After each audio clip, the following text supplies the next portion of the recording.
Vamos dar início, mais essa lição número 9, e já estamos quase encerrando esse trimestre. Então nós vamos estar aqui orando, agradecendo ao Senhor. Convido a igreja para nós fecharmos os nossos olhos e agradecer ao Senhor.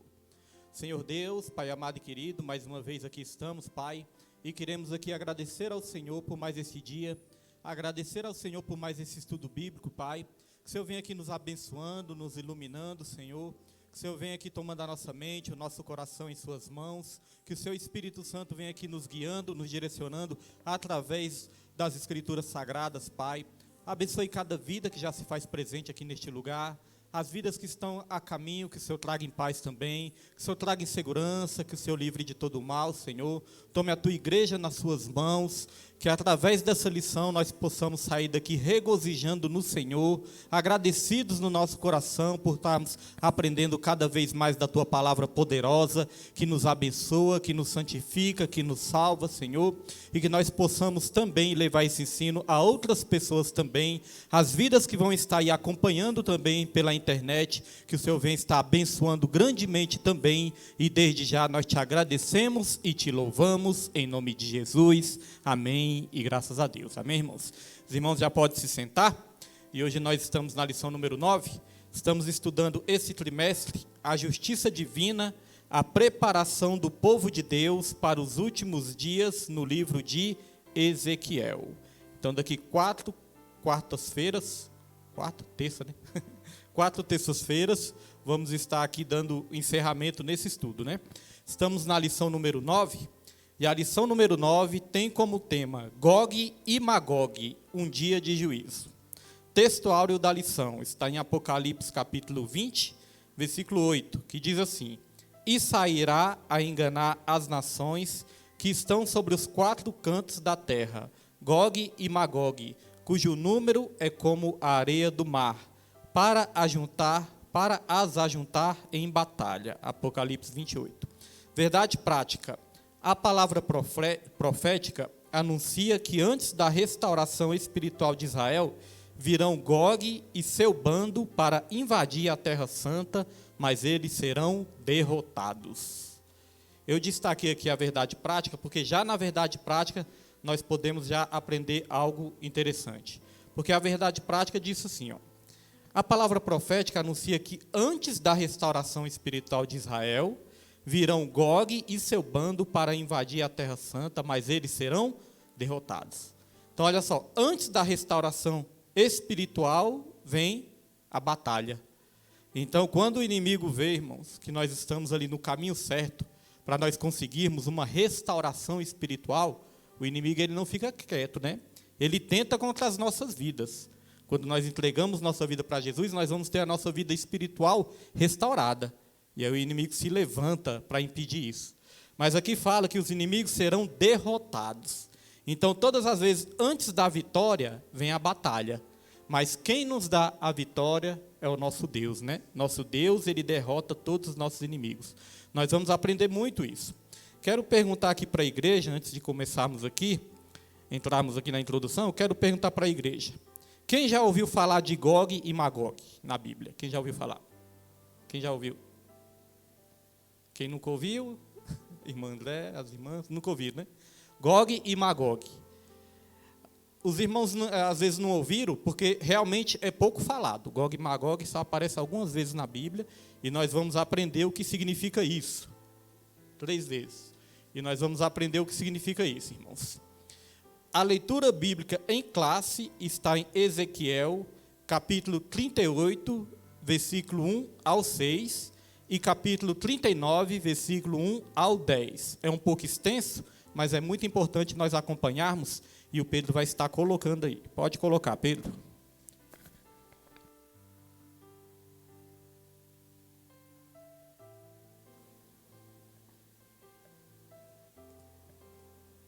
Travou? Se não der, você fala, que eu leio.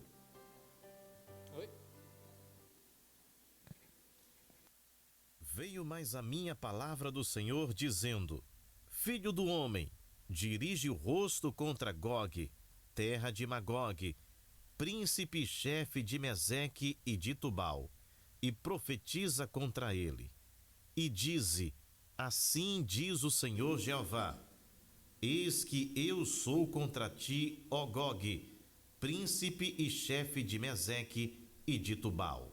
E te farei voltar, e porei anzóis nos teus queixos, e te levarei a ti, com todo o teu exército, cavalos e cavaleiros, todos vestidos bizarramente, congregação grande, com escudo e rodela, manejando todos a espada. Persas, etíopes e os de Pute com eles, todos com escudo e capacete. Gomer e todas as suas tropas, a casa de Togarma, da banda do norte, e todas as suas tropas, muitos povos contigo. Tu, pois, ó filho do homem, profetiza ainda contra Gogue e dize: assim diz o Senhor Jeová: eis que eu sou contra ti, ó Gogue, príncipe e chefe de Meseque e de Tubal.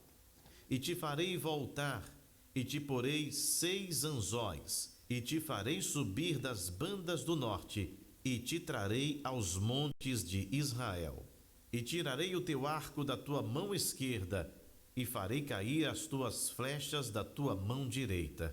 Nos montes de Israel cairás, tu e todas as tuas tropas, e os povos que estão contigo, e as aves de rapina, e as aves de toda a asa, e aos animais do campo te darei por pasto. Sobre a face do campo cairás, porque eu falei, diz o Senhor Jeová.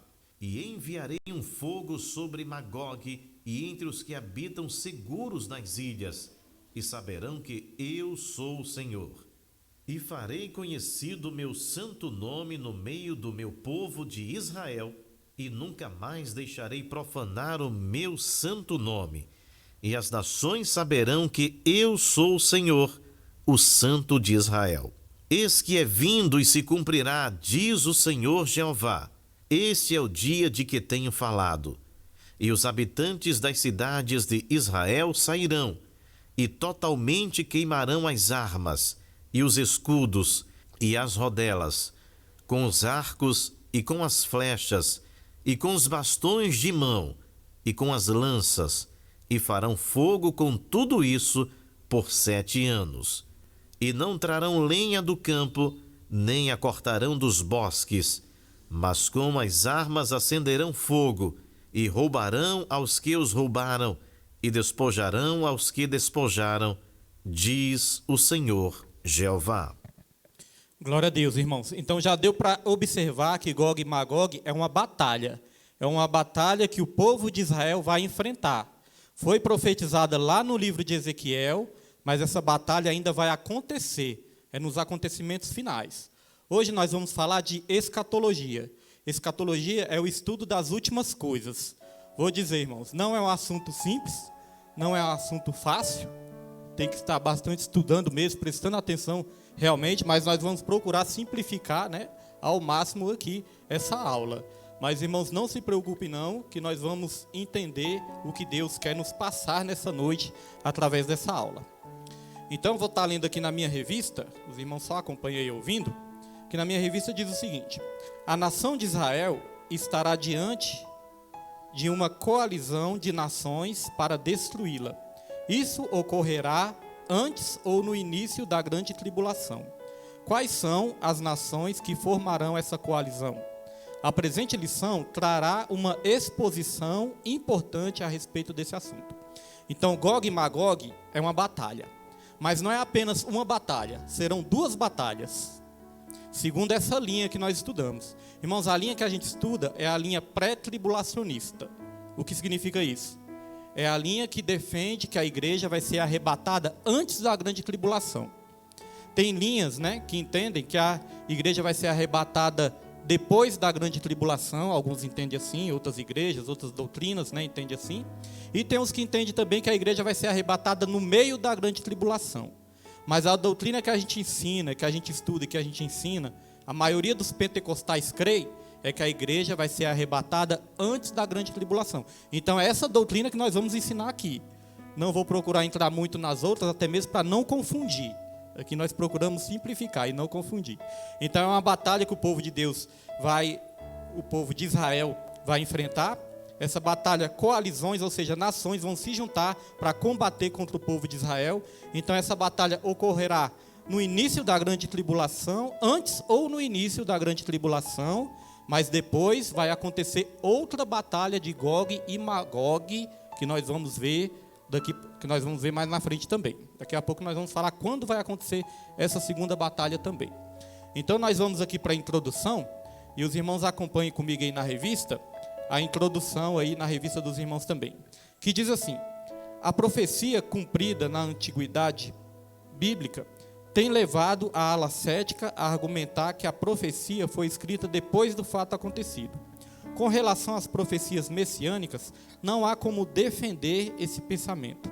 Nesta lição, veremos as profecias de Ezequiel que tratam de eventos que ainda não ocorreram com Israel. Muito mais agora, com Israel no centro do noticiário mundial, eles não podem dizer que o profeta escreveu a profecia depois dos fatos. Então, aquelas pessoas que não creem muito na Bíblia, né, que não acreditam muito nas profecias bíblicas, elas chegam a dizer que as profecias foram escritas depois do acontecido. Ou seja, elas dizem que os profetas, né, depois que aconteceu o fato, é que eles escreveram sobre o fato. Então, depois que acontece, fica fácil, né? Aconteceu algo e você conta a história ali, você escreve, aí fica fácil. Então, os que não creem muito nas profecias bíblicas dizem isso. Não, os escritores da Bíblia, depois que aconteceu o fato lá, é que eles relataram, é que eles escreveram. Mas nós aprendemos que não, a profecia ela é dada antecipadamente, é antes de acontecer. E já teve muitas profecias que se cumpriram, outras estão se cumprindo e outras vão se cumprir ainda. Então, quando profecia se cumpre nos dias atuais, que foram feitas há 1000 anos atrás, 1500 anos atrás, não tem como essas pessoas argumentar mais isso. E nós vamos aqui aprender, aliás, só revisar, que nós já aprendemos. E nós vamos aprender sobre uma profecia que se cumpriu sobre a nação de Israel. Ela foi profetizada há muitos e muitos anos atrás, mas ela se cumpriu, ela foi profetizada no livro de Isaías. E o livro de Isaías, ele foi escrito 700 anos antes de Cristo nascer. 700 anos antes de Cristo nascer. Então, se for contar, né, 2022 anos que tem, que Jesus, né, depois de Cristo, só depois de Cristo já tem 2022 anos. Aí tira a época que Jesus nasceu, a época que Isaías foi escrito, vai dar mais de 3.000 anos, né, irmão, se for contar tudo. Então, a profecia que foi escrita há mais de 3.000 anos se cumpriu nos tempos de Israel, no tempo da nação de Israel, quando a nação se formou de novo. Daqui a pouco nós vamos falar disso. Porque não tem como eles argumentar que as profecias foram escritas só depois do ocorrido, porque ainda estão se cumprindo hoje. Então, irmãos, nós temos que acompanhar o noticiário sobre Israel. Na palavra de Deus está escrito assim, ó, olhai para a figueira. Quando a figueira estiver florescendo, estiver dando seus frutos, já é perto do fim. Então a figueira já está florescendo, Israel já voltou a ser nação. Nós temos que acompanhar todos os noticiários de Israel, as nações que se levantam contra Israel, porque essa batalha significa muitas nações se juntando para querer destruir Israel. Então, quando a gente fica de olho no que está acontecendo com Israel, a gente sabe, irmãos, da volta de Jesus está cada vez mais perto. Até mesmo a promessa de se construir o terceiro templo. Já estão se movimentando para que esse terceiro templo seja construído. Então, tudo isso a gente tem que ficar ligadinho, porque isso são as profecias se cumprindo. E se os irmãos quiserem saber do passado de Israel, os irmãos podem ler Romanos 9. Se os irmãos quiserem saber do presente de Israel, está em Romanos 10. E se os irmãos quiserem saber do futuro de Israel, Romanos 11. Então, Romanos 9 fala do passado, 10 fala do presente e 11 fala do futuro. Os irmãos anotem e depois vão ler lá que os irmãos vão entender. Vamos lá para o tópico 1. Tópico 1, sobre a identidade dos povos invasores. Sobre a identidade dos povos invasores, parte 1. Essa profecia envolve muitos nomes e alguns deles até parecem enigmáticos. O nosso desafio é identificar quem são hoje os povos que Ezequiel menciona na antiguidade. Pai do Senhor, irmão Jesus. Então, irmãos, olha só. eu destaquei aqui, ó, nossa missão hoje aqui, o nosso desafio hoje é identificar quem são hoje os povos que Ezequiel mencionou lá na antiguidade. Então, aqueles povos que Ezequiel mencionou lá no passado. Quem são esses povos hoje? Porque às vezes nações mudam de nome, países mudam de nome também, povos mudam de nome. Então, quem são esses povos hoje, né? O mais importante que nós vamos trazer aqui para essa lição não é nem identificar quem são esses povos, quem são esses países, quem vai ser Gog. A nossa missão mais importante não é nem identificar isso. O mais importante aqui é esclarecer, é trazer para a turma aqui, que o mais importante é que o evento vai acontecer. O evento ocorrerá. Não importa que países sejam esses, mas o evento ocorrerá. Isso é o mais importante de saber. Então, prosseguindo aqui, nós vamos para o subtópico 1. Subtópico 1 vai dizer assim: os invasores. Os invasores. A profecia deixa claro que essa invasão será para o fim dos anos. No fim dos anos e no fim dos dias, depois da restauração do Estado de Israel. Isso significa que será antes da grande tribulação, ou talvez logo no início dela. Portanto, não é a mesma batalha do Armagedon. Outra informação importante é que os povos da coalizão do príncipe ou comandante chamado Gog são da banda do norte, e outros grupos do norte da África, como etíopes e os de Put. O capítulo 39 descreve a derrocada de Gog e os seus confederados. Essa informação geográfica é vaga, muito genérica, considerando a vasta extensão territorial e multidão dos povos que habitam ali. Então a gente já sabe que esse inimigo vem do norte, esse inimigo de Israel vem do norte. Lá em Jeremias já foi profetizado também que o inimigo viria do norte. Aqui eu destaquei duas coisas para a gente trazer aqui. No comecinho desse tópico, eu destaquei aqui, ó. A profecia deixa claro que essa invasão será para o fim dos anos, no fim dos dias. Então eu quero falar um pouco sobre isso, fim dos anos e fim dos dias. Olha o que a palavra de Deus vai dizer em Atos, capítulo 2, versículo 17, que o Pedro vai estar colocando aqui. Olha o que a palavra de Deus diz, irmãos. Atos, capítulo 2, versículo 17. E nos últimos dias acontecerá, diz Deus, que do meu espírito derramarei sobre toda a carne, e os vossos filhos e as vossas filhas profetizarão. Os vossos jovens terão visões, e os vossos velhos terão sonhos. Interessante, né? Então, nos últimos dias acontecerá isso.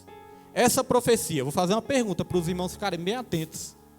Eu estava estudando essa lição, e quando eu estava estudando essa lição, o professor que eu gosto de acompanhar também, né, na internet, que eu tenho um professor na internet.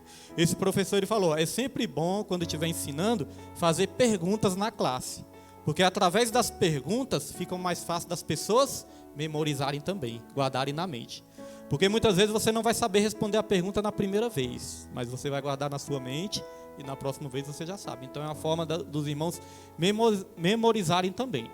Então aqui diz, e nos últimos dias acontecerá, diz Deus. Então, irmãos, uma pergunta que eu quero fazer para os irmãos. Nós já estamos nos últimos dias ou não? Outra pergunta, essa profecia já se cumpriu? Essa profecia já se cumpriu.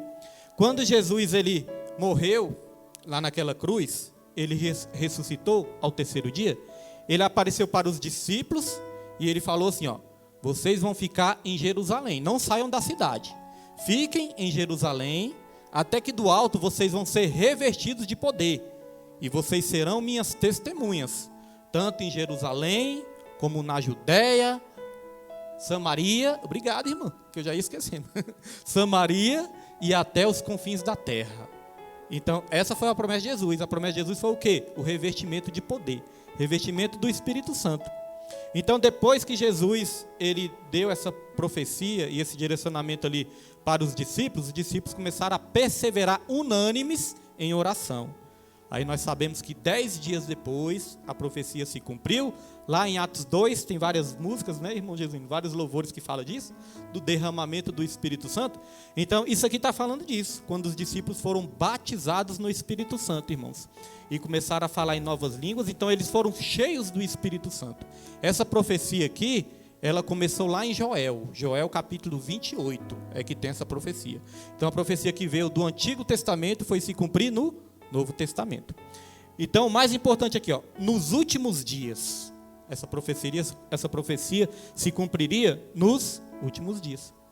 Isso significa que nós já estamos nos últimos dias. Pastor William, como assim nos últimos dias? Já passou tantos anos, e Jesus não voltou ainda? E aí nós temos que ir lá para 2 Pedro, capítulo 3, versículo 8 a 9, que diz assim, mas amados, não ignoreis uma coisa, que um dia para o Senhor é como 1000 anos, e 1000 anos como um dia. Um dia para o Senhor é como 1000 anos, e 1000 anos é como um dia para o Senhor. Então veja que Deus ele não depende do tempo igual nós dependemos, né?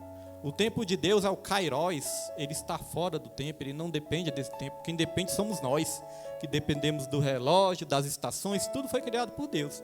Mas Deus não, irmãos. Para Deus não tem passado, presente e futuro. Para Deus é um eterno presente. Tanto que ele disse, né, quando Moisés falou, quando alguém perguntar quem me enviou, eu vou falar o quê?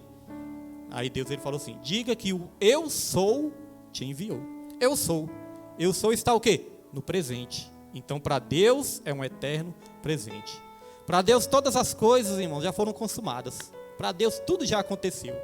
O que vai acontecer lá na frente, para Deus já aconteceu, foi tudo. Deus sabe todas as coisas. Ele chama as coisas que não são como se já fossem. Ele anuncia o fim desde o princípio também. Então Deus não depende. Agora nós estamos nos últimos dias. E aí o versículo 9 vai dizer, pode passar, Pedro. Versículo 9. O Senhor não retarda a sua promessa, ainda que alguns a tenham por tardia, mas é longânimo para conosco, não querendo que alguns se percam, senão que todos venham a arrepender-se. Então se alguém perguntar, pastor, então por que está demorando? A resposta está aí, O Senhor não retarda a sua promessa. Aquele louvor que fala assim, ele tarda, mas não falha, aquele louvor ali não é muito bíblico, não é muito bonito, eu gosto dele. Só que só essa partezinha aí, que o escritor se precipitou, né? Quando fala que Deus tarda, mas não falha.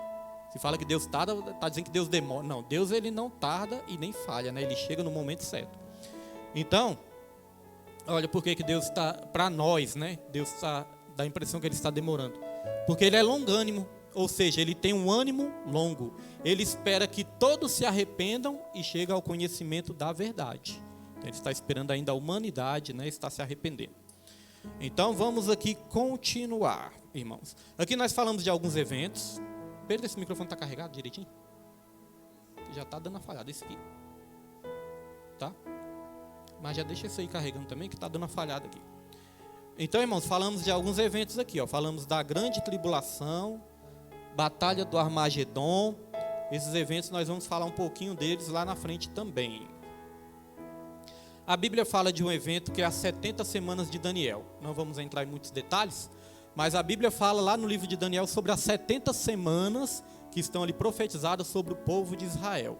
Só para simplificar, os estudiosos entendem que dessas 70 semanas não são semanas de dias, são semanas de anos. Então dessas 70 semanas nós já vivenciamos 69 semanas. Só falta uma semana. E como é uma semana de anos, irmãos, vão ser o quê? 7 anos.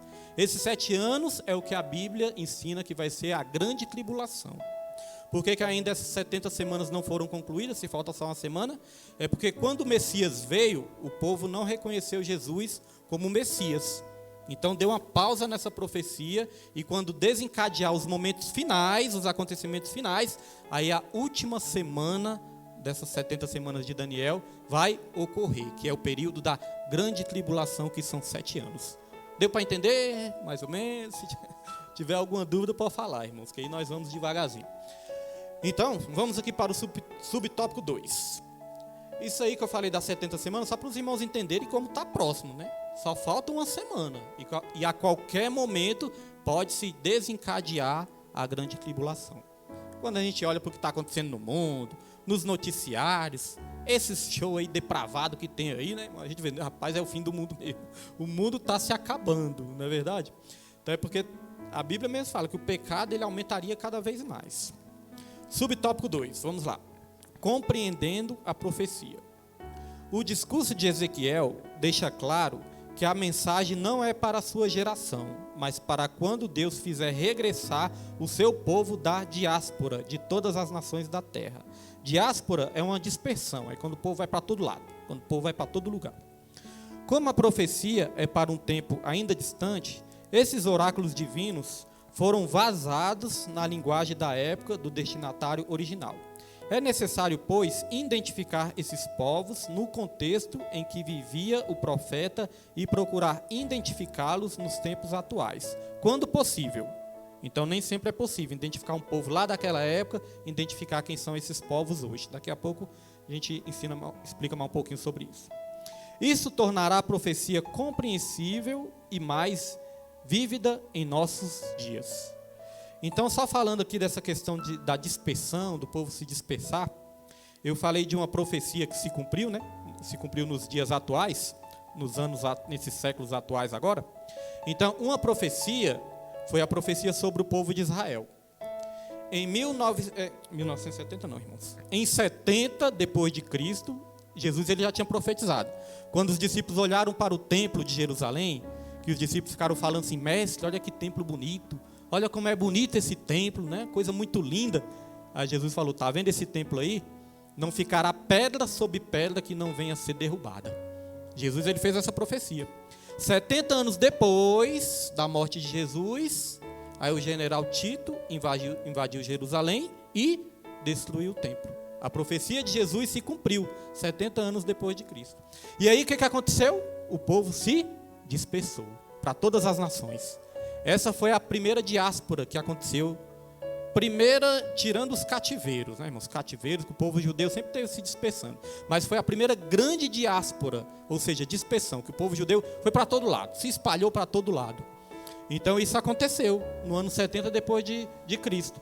Mas aí, irmãos, no ano de 1948, Israel foi de novo considerado como uma nação, foi reconhecido como uma nação, a nação de Israel, em 1948.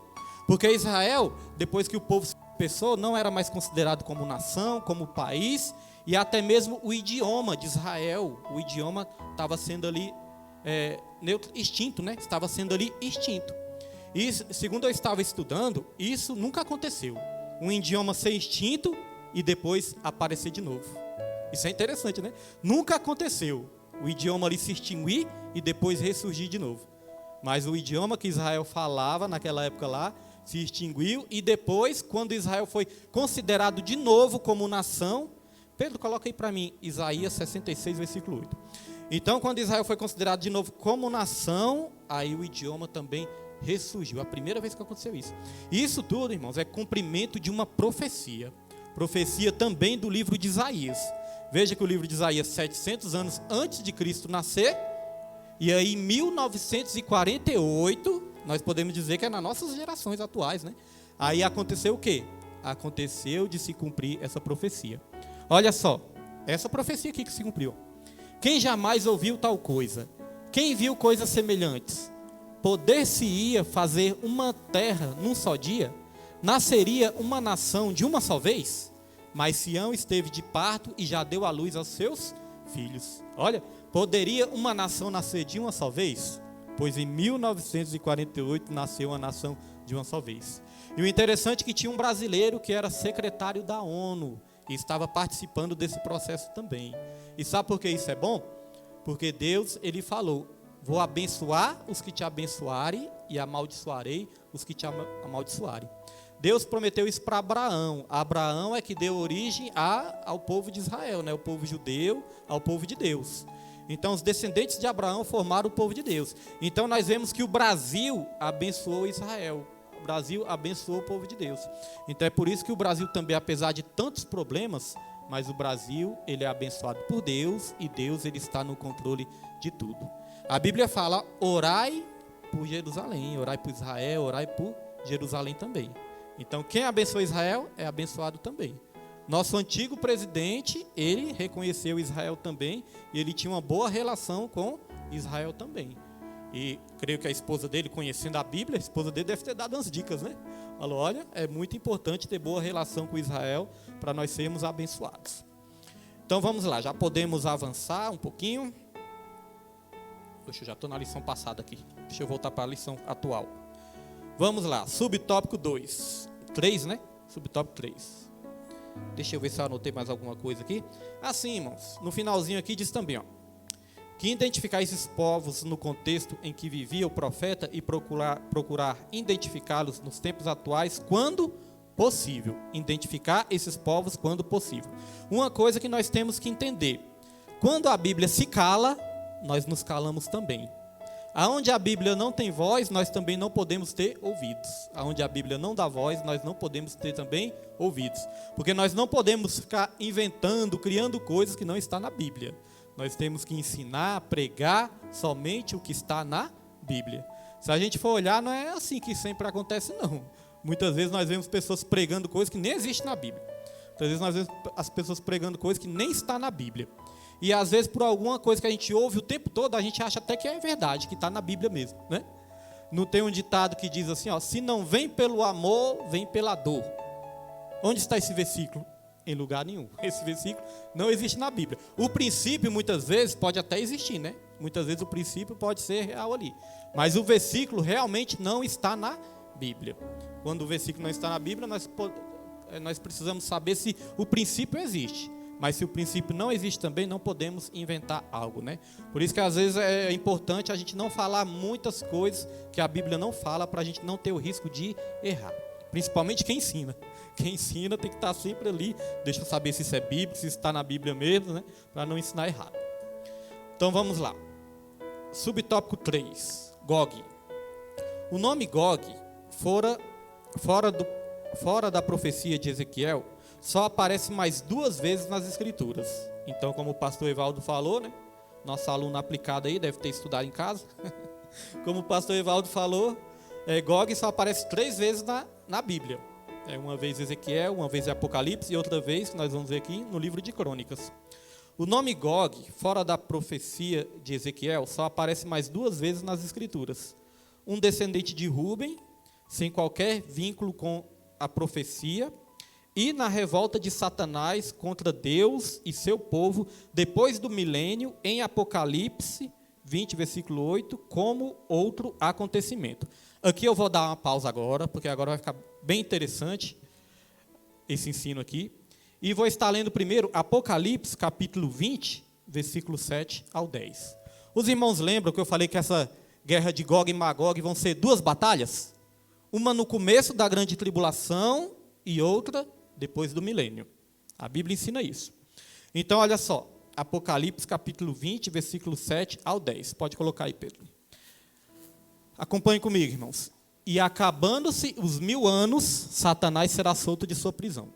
Aqui nós já vamos falar de alguns acontecimentos, porque aqui foi falado, ó, foi falado da grande tribulação, batalha do Armagedon, já falamos um pouquinho também do arrebatamento.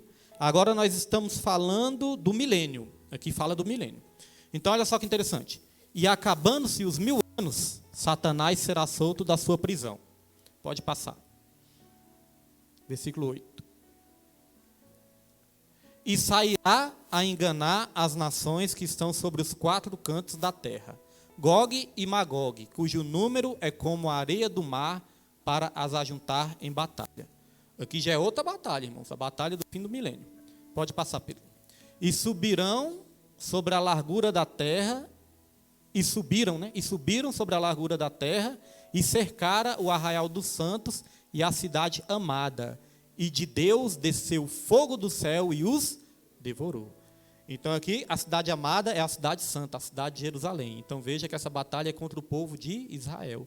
E o interessante, né, que desceu o fogo do céu e os devorou. Isso nos ensina que Deus ele defende o seu povo contra os inimigos.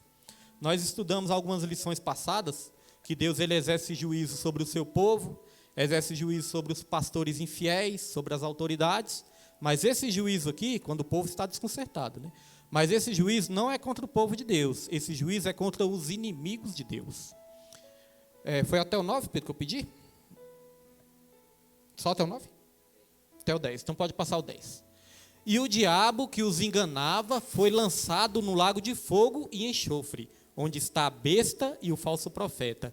e de dia e de noite serão atormentados para todo sempre. Então, só um resumo aqui. Já teve o arrebatamento, já teve a grande tribulação, tribunal de Cristo, bodas do Cordeiro, aí depois veio a batalha do Armagedon, depois da batalha do Armagedon, o milênio, e depois do milênio, outra guerra, Gog e Magog. Vamos ver isso de uma maneira mais fácil? Coloca aquele desenho que eu pedi, Pedro. Deixa eu tocar esse microfone para ver.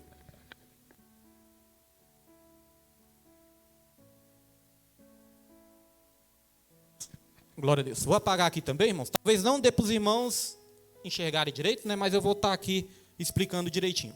Depois eu vou botar esse desenho lá no grupo. Vou botar lá no grupo e os irmãos estudem direitinho esse desenho, que fica bem fácil de entender os últimos acontecimentos, quando os irmãos olham para esse desenho aqui.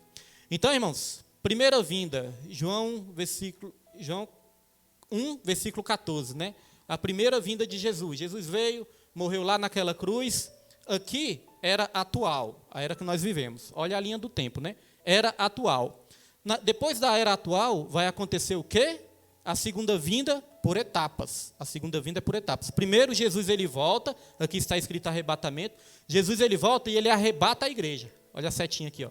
Jesus volta e arrebata a igreja. Quando Jesus voltar e arrebatar a igreja, aí acontecimentos vão ser desencadeados. Pedro, desliga a câmera. Então, quando Jesus volta, irmãos, e arrebata a igreja, isso vai desencadear acontecimentos tanto na terra como nos céus também. Acontecimentos que vão estar acontecendo aqui na terra. Jesus ele arrebata a igreja e aqui começa a grande tribulação. Veja que está dividido. A grande tribulação são 7 anos. Nos primeiros 3 anos e meio vai ter um acordo de paz com o povo de Israel. Vai ter um acordo de paz. Parece que vai estar tudo tranquilo, tudo em paz no mundo todo, porque quando Israel está em paz, o mundo todo vai estar em paz também. Parece que está tudo certo. Aí a Bíblia fala lá em Tessalonicenses, quando disserem paz e segurança, aí sobrevirá repentina tribulação, repentina destruição. Então, os primeiros 3 anos e meio da grande tribulação, aí depois de 3 anos e meio, depois de 3 anos e meio, aí desencadeia os eventos ruins da grande tribulação. Porque começa aqui, mas no começo vai estar tudo em paz. Depois de 3 anos e meio, aí a grande tribulação, irmãos. Já vai começar aqui, né? A grande tribulação vai começar os tormentos, os flagelos da grande tribulação. Então, isso vai estar acontecendo aqui na terra. E o que vai estar acontecendo lá nos céus, pastor William? Tribunal de Cristo, está lá em 2 Coríntios 3, capítulo 10, versículo 15. Quando eu botar lá no grupo, os irmãos vão estudar direitinho. Então, Tribunal de Cristo, o que é o Tribunal de Cristo? Tribunal de Cristo é o julgamento para a recompensa, é o julgamento dos salvos. Não é julgamento para condenação, é julgamento para receber as recompensas, os galardões. Já ouviram falar dos galardões? Quem fez a obra de Deus bem feito, porque Deus não recompensa o mal, né? Deus ele não vai dar salvação para quem não creu nele, não é isso. O mal nunca é recompensado. Então, é para quem fez bem feito e quem fez mal feito não recebe nada, porque o mal não é recompensado. Então, o galardão, quem fez a obra de Deus bem feito, recebe galardão. Muitas vezes a pessoa é salva, a pessoa é até salva, vai ser salva e tudo, mas leva a obra de Deus relaxadamente, então não vai ter galardão para a pessoa. Nós aprendemos na Bíblia que existem níveis de recompensa diferentes e existem níveis de castigos diferentes também. A Bíblia fala de muitos açoites e poucos açoites, depois que a pessoa estiver condenada. E fala de galardão. Uns recebem galardão e outros não recebem galardão. Então, ó, vai estar acontecendo lá no céu o tribunal de Cristo. Vai estar acontecendo as bodas do Cordeiro, que está lá em Apocalipse 19. As bodas do Cordeiro, né? A festa de casamento do noivo com a noiva, que é a igreja. Então, tudo isso no período da grande tribulação. E depois do período da grande tribulação, irmãos, aí vem aqui, né, a segunda etapa, que é a segunda vinda de Jesus. Aqui se desencadeia a batalha do Armagedon. Veja que é outra batalha. Então, podemos dizer que a batalha Gog e Magog está bem por aqui, mais ou menos. A primeira batalha, Gog e Magog, não está aqui nesse desenho, mas, segundo nossos estudos aqui, vai ocorrer bem aqui no começo. Gog e Magog, é a primeira batalha. Aí, depois da grande tribulação, vem o Armagedon. Armagedon, quando muitas nações também vão se levantar contra o povo de Israel. Porque o povo de Israel vai enfrentar várias batalhas antes de ser totalmente restaurado. Então, vem essa batalha do Armagedon. Quando começa essa batalha do Armagedon, o próprio Deus vai guerrear, vai descer junto com a sua igreja, vai guerrear. E aqui o anticristo e o falso profeta, eles vão ser lançados no lago de fogo. Anticristo e falso profeta. Tem as referências aqui, ó, Apocalipse capítulo 19. Anticristo e falso profeta vão ser lançados no lago de fogo. E o Satanás, ele vai ser preso. Olha só, Satanás vai ser preso. Então, depois da batalha do Armagedon, aí vem o milênio. O milênio, Jesus Cristo reinando sobre essa terra. No milênio, ainda vai surgir, vai nascer pessoas. Pessoas ainda vão ter oportunidade ainda de serem salvas, de se juntarem ao povo de Deus. Tudo no milênio. Satanás, ele vai ser preso no tempo do milênio. Então, falso profeta e besta, lago de fogo. Milênio, Satanás vai estar preso. Mas depois, irmãos, do milênio, Satanás, ele vai ser, ó a setinha aqui, ó. Satanás, ele vai ser solto depois do milênio. Aí os irmãos podem perguntar, pastor William, mas para que soltar esse bendito não, né, esse maldito? Para que soltar esse maldito? Ele já estava tão bom ele preso. Irmãos, nós entendemos, estudando a palavra do Senhor, que tem dois objetivos principais. Primeiro, Satanás ele vai ser solto para enganar as nações. Então nós entendemos que é para provar esse povo ainda que pode ser salvo, né, que nasceu no período do milênio, esse povo vai ser provado também, porque a Bíblia não fala que nós temos que ser provados para sermos aprovados? Então, assim como Satanás ele também vem contra as nossas vidas, Satanás ele vai ser solto para enganar mais um pouco. Satanás ele é enganador desde o começo. Lá em Gênesis ele parece enganando, em Apocalipse ele volta enganando novamente. Então, primeira causa de Satanás, primeiro motivo de Satanás ser solto é esse, para enganar as nações, provar o povo. E o segundo motivo, irmãos, é para mostrar que Satanás ele não tem jeito, né? É para mostrar que Satanás ele não se arrepende. Veja que, apesar disso tudo, ele não se arrepende. Então, ele é um ser irreconciliável. Então, Satanás ele vai ser solto. Aí vem a segunda guerra, está aqui, ó. Segunda guerra, Gog e Magog. É a segunda grande batalha, mas depois dessa batalha é a vitória final do povo de Israel. Porque a igreja, veja, né? A igreja já tinha sido arrebatada, a igreja volta para batalhar com Jesus, aí faltava restaurar os remanescentes de Israel. Então, depois dessa batalha, os remanescentes de Israel vão estar totalmente restaurados. Aí o que vai acontecer com Satanás? Ó, seguindo a setinha de novo, ó. Olha o que vai acontecer com Satanás. Vai ser lançado no lago de fogo, onde já estava o anticristo e o falso profeta. E todos os adeptos de Satanás também, né? Quem seguia Satanás vai para este lugar também. E depois disso tudo, aí vem a glória, né, irmãos? Olha, trono branco. O trono branco é o juízo final. É o grande julgamento do juízo final, onde vai ser separado os bodes das ovelhas. Os irmãos já ouviram falar disso, né? Ovelhas na direita, bodes na esquerda, é o juízo final. Dali já não tem mais escapatória. E aqui, meus irmãos, quando acontece o juízo final, aí a nova Jerusalém que desce dos céus. Amém? Deu para entender? Ficou alguma dúvida? Com esse desenho aí, né, irmãos? Quem não entender, vai entender em casa, quando eu botar lá no grupo. Então, o que acontece, irmãos? A nova Jerusalém que desce dos céus. Então, isso é interessante. Nós não vamos morar nos céus. Jesus, ele não fala do reino nos céus. Ele fala do reino dos céus. Então, não é reino nos céus, é reino dos céus. O reino dos céus já está entre vós. Então, nós não vamos morar nos céus. Nós vamos morar... a Bíblia fala que Deus ele vai criar novos céus e nova terra. E a Jerusalém, ela desce da onde? Dos céus. Jerusalém desce dos céus. Então nós vamos morar nessa nova terra. Mas eu entendo, né? Às vezes a Bíblia não entra em tantos detalhes. Eu entendo que nós vamos ter acesso a tudo, irmãos. Vamos morar na terra, mas vamos ter acesso a tudo, que nosso corpo vai ser glorificado. Se Deus quiser que a gente dê um passeio pelo universo, pelos céus, terceiro céu, né? Deus ele pode fazer... Oi? Né? Nós vamos morar na terra. Oi? Essa terra, essa aqui não, essa aqui está reservada para o fogo. Essa terra está reservada para o fogo. Vai ser criado novos céus e nova terra. É igual nós, né? Nós quando morremos em Cristo Jesus, nós não somos mais aquele velho homem. Nós somos novas criaturas, espiritualmente falando. E aí quando tudo se concretizar, que nós formos glorificados, né? Criatura totalmente nova. Ainda estamos passando por esse processo aqui de peregrinação nessa terra. Então, é interessante acompanhar isso aí, porque isso esclarece muito a nossa mente. Às vezes a gente confunde muita coisa, né? Negócio de milênio, arrebatamento, grande tribulação, mas com isso aí ficou mais fácil de entender. Essa linha, de raciocínio. As perguntas da Sônia é tudo difícil. Oi?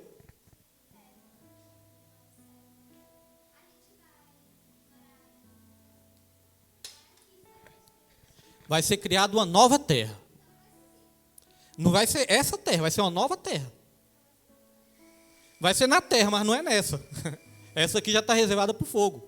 As estrelas vão cair, vai ser tudo destruído. Vai ser tudo destruído. Aí Deus vai fazer o quê? Criar outra. Novos céus e nova terra. Até os céus, né, o universo foi corrompido por causa do pecado. As estrelas, os firmamentos, lá em Pedro fala que as estrelas, os firmamentos vão cair, vai pegar fogo em tudo, vai tocar fogo em tudo. Aí Deus cria nova terra. Vamos morar na terra, mas não é nessa terra, numa nova terra. Novos céus e nova terra.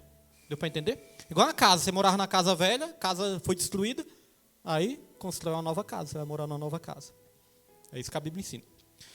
Então vamos lá, onde eu estava? Sobre o tópico 3? Ah, sim, no finalzinho, né? Tais nomes em Apocalipse são emprestados de Ezequiel 38 e 39. A enciclopédia judaica identifica Gog com o rei Giges, né? Giges ou é Gages, não sei. Também conhecido como Gogo, da Lídia, região da Anatólia, na atual Turquia asiática. Essa é a interpretação da maioria dos expositores do Antigo Testamento e dos arqueólogos. Mas a descrição profética parece indicar um título como Faraó no Egito, Chá na antiga Pérsia, César em Roma, e não o nome pessoal de alguém. Então, uma coisa interessante aqui, ó, os irmãos, nós falamos o tempo todo desse Gog, né? Gog. E a gente acha que Gog é o nome do homem, né? De uma pessoa. A gente acha que Gog é o nome de uma pessoa. Tem até um cantor de rap aí que chama Gog. Então, irmãos, de Brasília. Então a gente acha que Gog é o nome de uma pessoa, mas na verdade Gog não é o nome de uma pessoa. Gog é um título que se dá. É igual faraó, é igual rei, príncipe. Então esse Gog é um título, não é um nome pessoal de uma pessoa, é um título. Amém? Deu para entender? Vamos lá, subtópico tópico 2, que agora vai ser um pouco mais rápido, né? Tópico 2. Então, o resumo desse tópico aqui, diz assim o resumo. O capítulo 39 de Ezequiel descreve a derrocada de Gog e os seus confederados. Gog se refere a um líder semelhante ao faraó, Chá ou César. Então, no capítulo 38 e 39 de Ezequiel, fala da primeira batalha, mas lá em Apocalipse, fala de uma segunda batalha. Por que é diferente, pastor William? Porque nessa segunda batalha, daí de Apocalipse, vai ser quando o diabo vai ser derrotado. E na primeira batalha, fala da batalha de algumas nações. E como que vai ser essa batalha? Quando os irmãos leem lá Ezequiel 38, vai dizer que nessa batalha, os exércitos, eles vão se matar uns aos outros. O mesmo exército ali vai se confundir, vai pegar a espada e vai se matar uns aos outros ali. Já em Apocalipse não fala que vai ser dessa maneira. Por isso que os estudiosos creem que vai ser duas batalhas distintas, diferentes. Uns creem assim, outros não creem, né, irmãos? Como eu disse, existem várias linhas de pensamentos. Tópico 2, sobre a identidade dos povos invasores. Parte 2. Então vamos ver se dá para identificar a identidade, né, desses povos. Subtópico 1, Magog. É o nome de um descendente de Jafé, filho de Noé, que aparece em Ezequiel como um lugar. Então nós falamos de Gog. Gog é um título, agora nós estamos falando de Magog. É o nome de um descendente de Jafé, filho de Noé, que aparece em Ezequiel como um lugar. Então aqui nós já vemos que Magog também aqui não é uma pessoa. Magog é um lugar. Então Gog é um título e Magog é um lugar. As fontes antigas o incluem como os habitantes do Cáucaso, procedentes de Gomer. O historiador judeu Flávio Joséfo identifica Magog com os citas, um conjunto de etnias nômades que viviam na região norte do Mar Negro e do Mar Cáspio. Os citas aparecem no Novo Testamento juntamente com os bárbaros. Então nós temos aqui dizendo que Gog é o nome de um descendente de Jafé, filho de Noé. Então, só para dar uma relembrada, quem são os filhos de Noé, nós vamos ler aqui Gênesis capítulo 6, versículo 9 ao 10. Pode colocar, Pedro. Gênesis 6, 9 ao 10. Diz assim, ó. Estas são as gerações de Noé. Noé era um homem justo e perfeito em suas gerações. Noé andava com Deus. Pode colocar o 10. E gerou Noé 3 filhos, Sem, Cão e Jafé. Sem, Cão e Jafé. Então, Magog, um descendente de Jafé. Subtópico 2, Meseque e Tubal. Tubal e Meseque são 2 dos 7 irmãos, filhos de Jafé, filho de Noé. Os filhos de Jafé são Gomer e Magog, e Madai, e Javã, e Tubal, e Meseque e Tiras. Esses 2 jafetitas, né? Jafetitas. Leia aí, irmão Jesuíno. Esses 2 jafetitas deram origem a Taba e Musque, reinos frigianos da Capadócia, na Anatólia, segundo inscrições assírias. Nessa coalizão aparece mais um da família de Jafé, Togarma, filho de Gomer. Gomer é o primeiro da lista dos filhos de Jafé. Ele é identificado desde a antiguidade com o povo do Cáucaso. Então, irmãos, eu acho interessante, né, que os estudiosos devem dar um trabalho em pastor Evaldo. Esses nomes aparecem lá em Ezequiel. Aí os estudiosos pegam o quê? Pegam o nome que está lá em Ezequiel e começam a estudar toda a Bíblia para saber de onde veio esses nomes. De onde veio, qual era a antecedência deles, né? Aí chegam até Noé. Então, de Ezequiel, eles vão até Noé para descobrir de quem eles descenderam. Então, veja que a gente tem que dar valor. Esses estudiosos que estudam a palavra de Deus, que fazem um estudo desse, né, que traz um estudo assim resumido e até simplificado para ficar mais fácil da gente entender, a gente tem que dar muito valor nos teólogos que estudam a Bíblia. Porque, como eu falei, às vezes eu vejo as pessoas criticando teólogos, irmãos. Eu acho uma bobagem tão grande que os teólogos têm tanto para nos ensinar também. É claro que o teólogo não pode ser aquele soberbo, né, arrogante, que quer saber mais do que os outros. Não. Mas o teólogo que realmente tem prazer em ensinar é uma bênção de Deus para a igreja. Que cada vez mais a gente tem a oportunidade de aprofundar e entender melhor a palavra de Deus.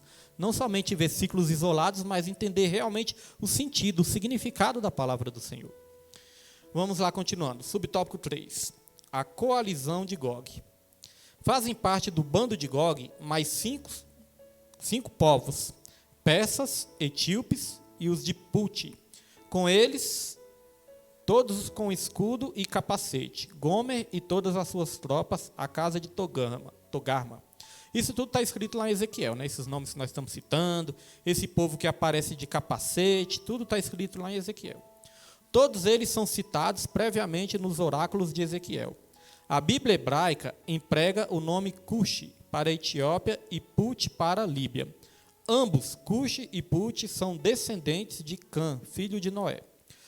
O norte da profecia em relação a Israel inclui a Mesopotâmia, a Ásia Menor e as regiões do Mar Negro e do Mar Cáspio. Os persas são os atuais iranianos. A Pérsia teve o nome mudado para Irã em 1935. Então eu sei que no primeiro momento assim não é muito fácil de entender, a gente tem que ler, reler, prestar muita atenção, mas o mais importante nós estamos aprendendo aqui é que a Bíblia fala de uma profecia e que essa profecia vai se cumprir, porque a palavra de Deus sempre se cumpre. Aqui está se falando de várias nações que antigamente tinham um nome e hoje em dia tem outro nome. Aqui falou que a Pérsia de antigamente, hoje em dia, é o atual Irã. A Pérsia de antigamente é o atual Irã. E Babilônia, irmãos. Os irmãos já ouviram falar muito de Babilônia também, né? Babilônia, hoje em dia, é o atual Iraque. Babilônia, atual Iraque, né? Eu também passei muito tempo sem saber disso. Mas Babilônia, hoje em dia, é o Iraque. Iraque todo mundo conhece. Então, veja que existem nações, existem países que mudam de nome. Por quê, pastor William?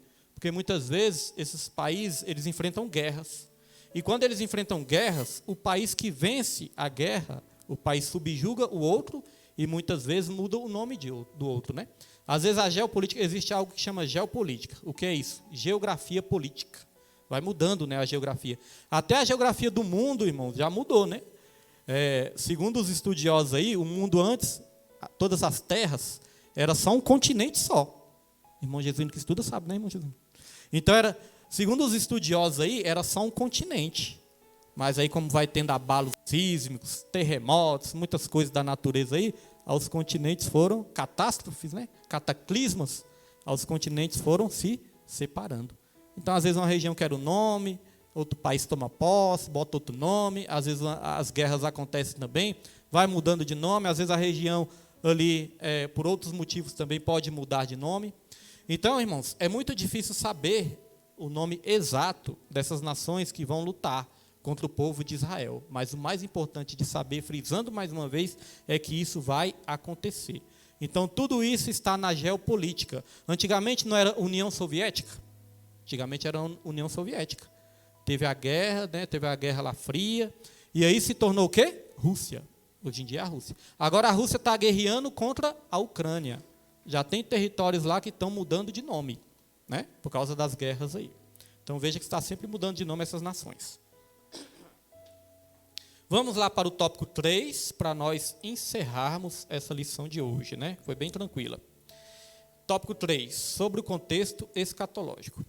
A interpretação popular que considera a Rússia como Gog ganhou muito espaço durante o período da Guerra Fria. Então, tem muitos que acham que essa nação vai ser a Rússia, vai ser comandada ali, que Gog, né? Que esse príncipe de Gog vai vir da Rússia. Muitos pensam isso, só que não tem como ter certeza. Alguns pensam isso. E por que alguns pensam isso? Aí nós vamos continuar lendo aqui, nós vamos descobrir. Subtópico 1, Gog e Magog. A mensagem contra Gog, terra de Magog, príncipe e chefe de Meseque e de Tubal, é uma das passagens mais difíceis das Escrituras. Aí os irmãos podem pensar, pastor, por isso que eu não estou entendendo muito.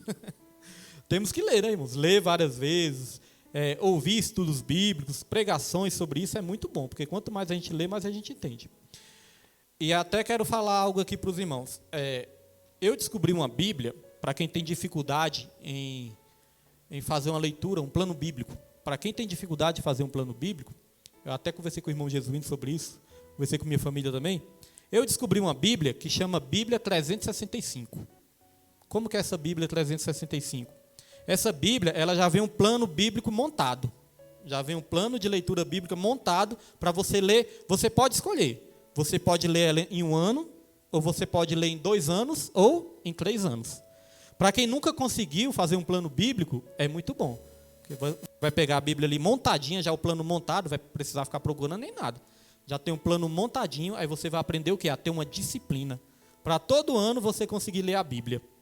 E nessa Bíblia, ela tem um quadradinho, né? Aí toda vez que você completa um dia do plano, você marca ali o quadradinho para você não se perder.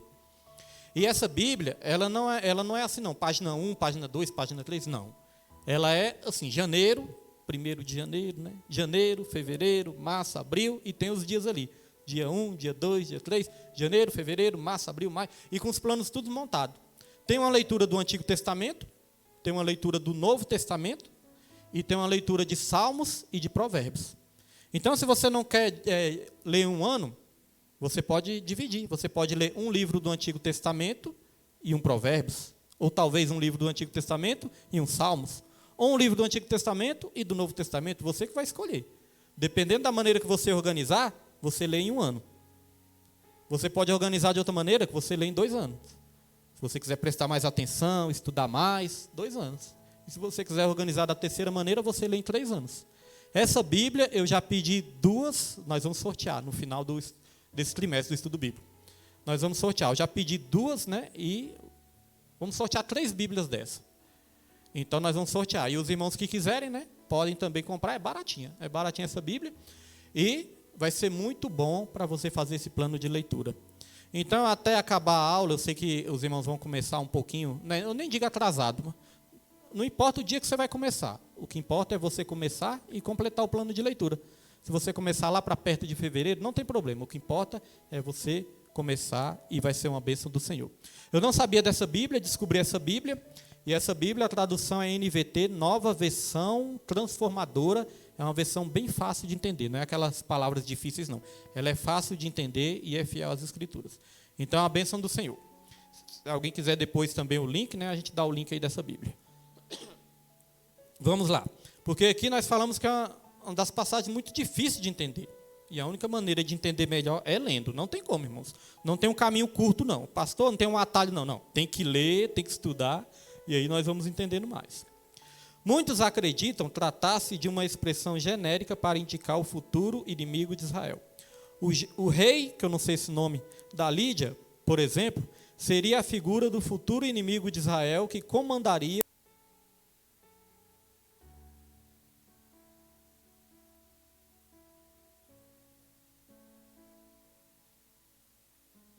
Glória a Deus.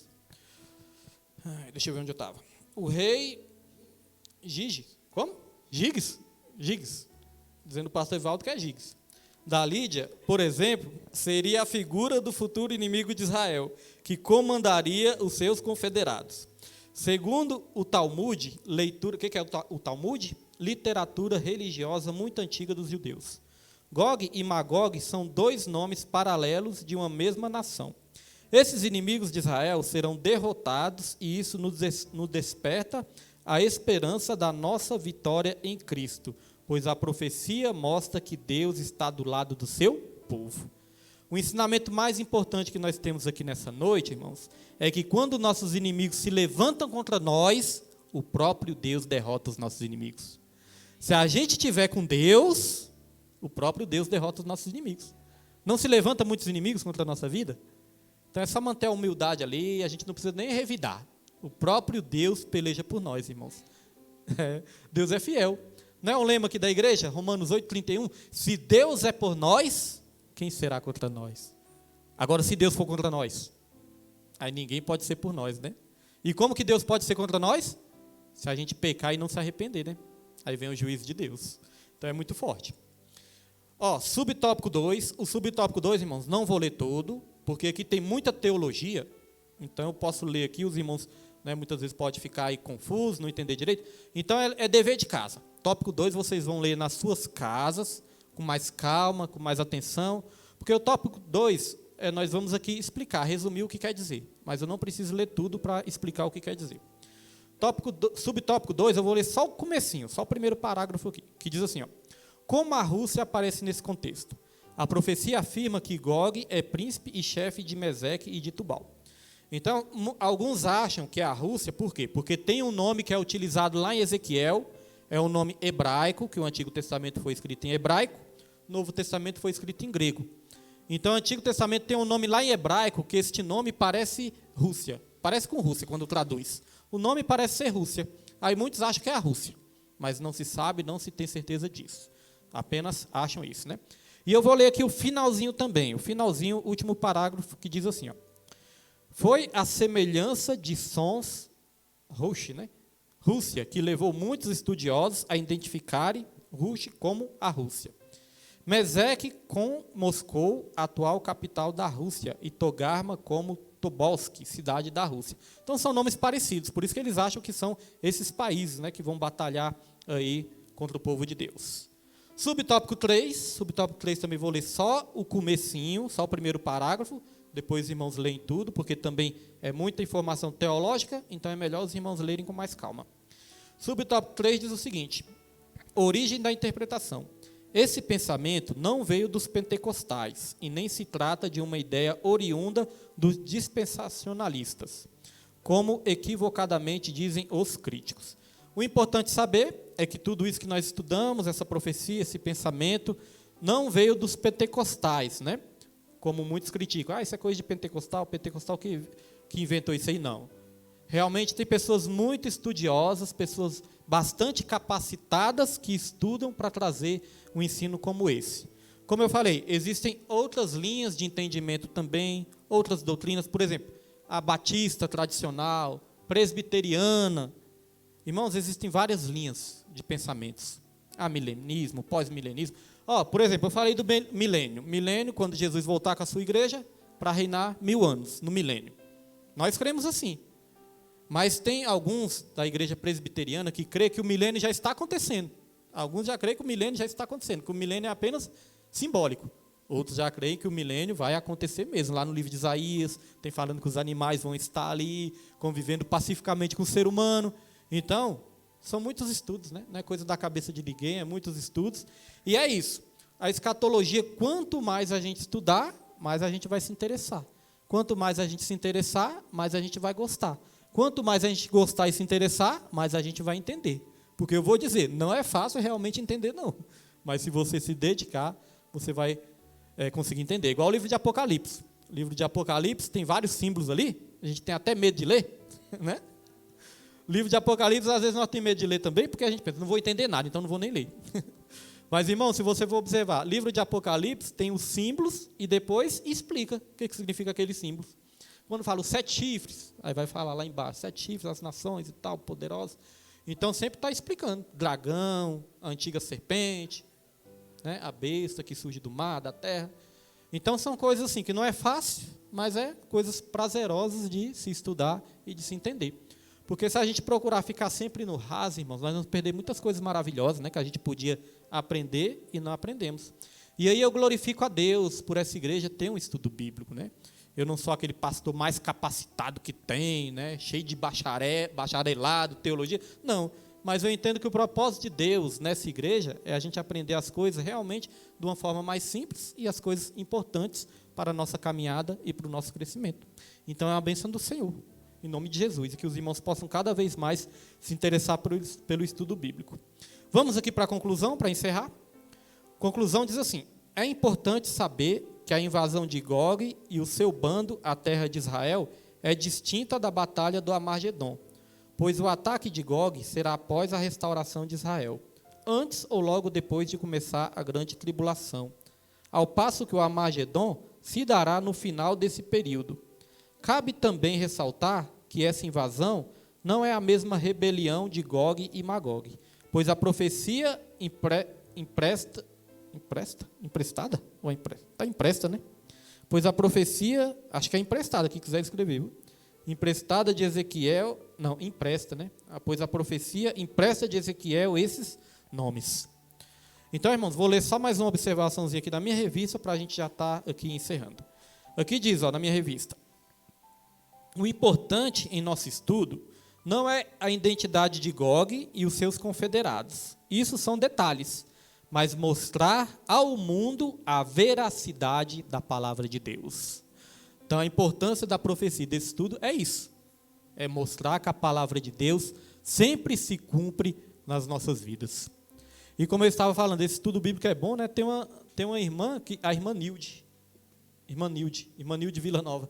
Essa irmã, ela sempre acompanha, irmãos, sempre acompanha os estudos, as pregações, desde o tempo da rádio, que ela acompanha. Alguns irmãos também da Ocidental, os irmãos que acompanham a Rádio Resgate também. Ela sempre acompanhou e ela sempre acompanha o estudo bíblico. A gente vê como que ela gosta. Você vê, né? Às vezes a gente tem até uma dificuldade de acompanhar presencialmente. Ela sempre acompanha na live ali. Comenta, fala que está ouvindo, né? Os irmãos também que ouvia a Rádio Resgate antes, me mandavam mensagem e tudo. Então, veja que quando a pessoa gosta, se torna um prazer, né? Então, nós temos que buscar sempre ter esse interesse de estudar a palavra, nos esforçar, porque a nossa carne não vai querer, não. A nossa carne não vai querer, mas o Espírito nosso necessita cada vez mais do aprendizado. Amém, meus irmãos? Essa foi a lição de hoje. Quem pode aplaudir o nome do Senhor, irmãos? Ele merece